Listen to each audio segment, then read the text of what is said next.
Om Swastiastu. Assalamualaikum warahmatullahi wabarakatuh. Shalom, namo buddhaya, dan salam sejahtera bagi kita semua. Sebelumnya, perkenalkan nama saya Alfrica Sabaraling dengan NIM 240951 1145 dari kelas D. Saya merupakan mahasiswa dari Fakultas Kedokteran Hewan Universitas Udayana. Pada kesempatan kali ini, saya akan menjelaskan salah satu topik dari mata kuliah Ilmu Penyakit Jamur dan Bakteri dengan judul Dermatofitosis, yang dimana saya mengangkat studi kasus yaitu dermatofitosis pada sapi Bali.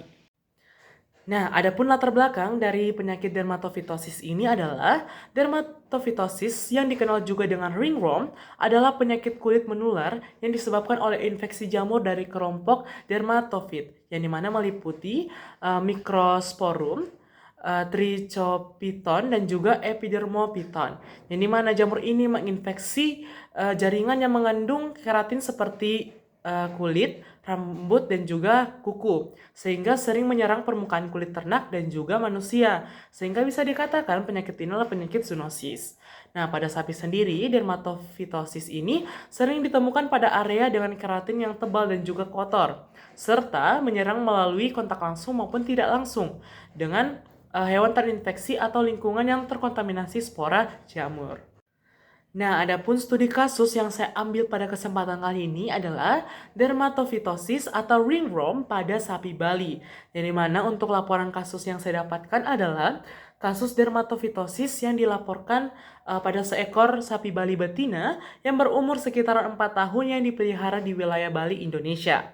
Sapi ini menunjukkan kelainan kulit berupa lesi melingkar yang disertai dengan kerontokan rambut dan juga sisik pada beberapa bagian tubuh.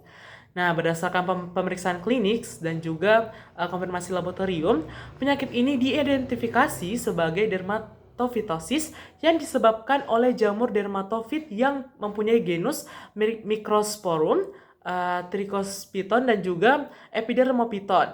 Nah, kasus ini dilaporkan dalam jurnal veteriner sebagai contoh kejadian ringworm pada sapi Bali. Nah, dari laporan tersebut, kita dapat menyimpulkan untuk identifikasi kasusnya adalah yang pertama, lokasi kejadian itu terjadi di Bali, Indonesia. Dan juga untuk jenis hewannya itu adalah sapi Bali betina. Dan untuk penyakit yang terkena pada sapi tersebut adalah dermatofitosis atau ringworm. Dan untuk agen penyebabnya adalah jamur dermatofit yang dapat menginfeksi permukaan kulit hewan maupun manusia.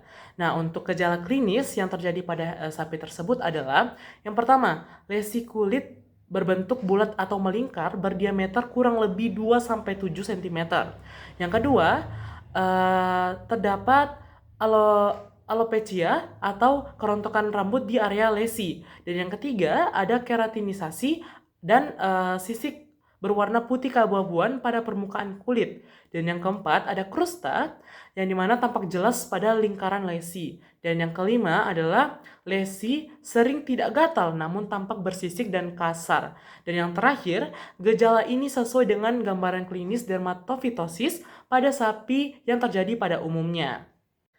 Nah, selanjutnya kita akan membahas tentang diagnosa laboratorium dan juga pengobatannya.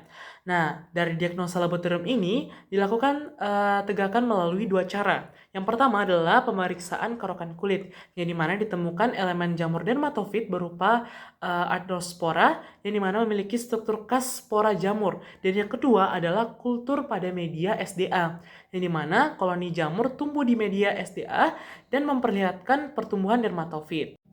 Nah, untuk pengobatannya sendiri adalah penanganan yang dilakukan pada kasus ini meliputi yang pertama, yaitu pembersihan lesi dengan air mengalir dan juga deterjen yang digunakan untuk menghilangkan kerak serta spora jamur. Yang kedua adalah mengaplikasikan topika ketoconazole salep sebanyak 2 kali sehari pada tepi dan juga permukaan lesi. Nah, selanjutnya kita masuk ke pembahasan dari kasus ini, yang dimana dermatofitosis ini terjadi akibat jamur dermatofit yang mampu memecah keratin pada kulit dan juga rambut hewan. Jamur ini memanfaatkan enzim keratinase untuk menembus jaringan kulit sehingga menghasilkan lesi melingkar bersisik dengan alopecia. Dan di mana penyakit ini merupakan masalah veteriner penting karena mudah menyebar antar hewan dan juga berpotensi ditularkan ke manusia. Sehingga dapat dikatakan penyakit inilah penyakit zoonosis.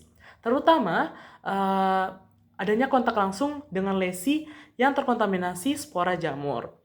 Nah, faktor lingkungan seperti kelembapan tinggi, sanitasi kandang yang buruk, dan juga kontak antar hewan yang rapat meningkatkan risiko penularan. Yang dimana diagnosa harus dipastikan melalui pemeriksaan laboratorium karena lesi pada kulit bisa saja mirip dengan infeksi lain seperti dermatitis, bakteri, ataupun juga parasit.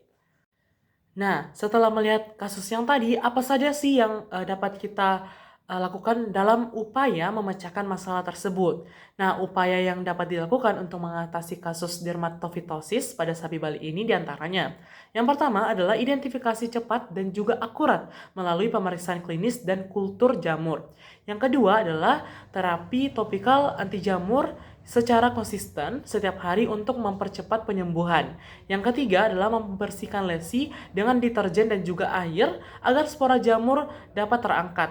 Dan yang keempat adalah peningkatan sanitasi kandang dengan menyemprot disinfektan di area yang sering terdapat kontak dengan ternak. Dan yang terakhir adalah edukasi peternak meliputi pemeliharaan kebersihan ternak, penggunaan sarung tangan saat merawat hewan sakit untuk mengurangi risiko dari penyakit zoonosis.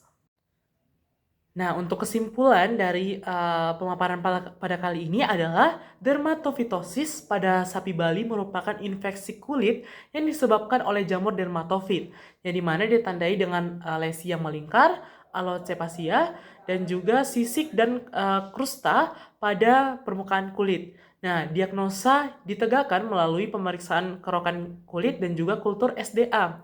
Nah, penanganan dengan membersihkan lesi serta terapi topika anti jamur menunjukkan hasil yang membaik, dan juga pencegahan penting dilakukan melalui perbaikan sanitasi dan edukasi peternak.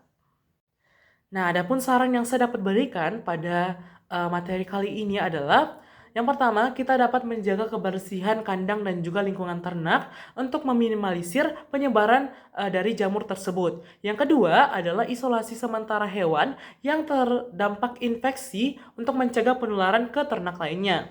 Yang ketiga, edukasi peternak tentang resiko zoonosis dan juga pentingnya penggunaan sarung tangan atau APD saat menangani lesi jamur itu sangat penting.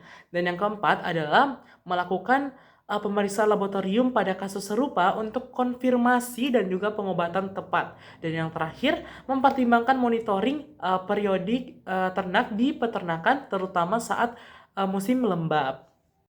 Baik, sekian dari pemaparan saya. Saya mohon maaf apabila terdapat kata-kata ataupun sikap saya yang kurang berkenan.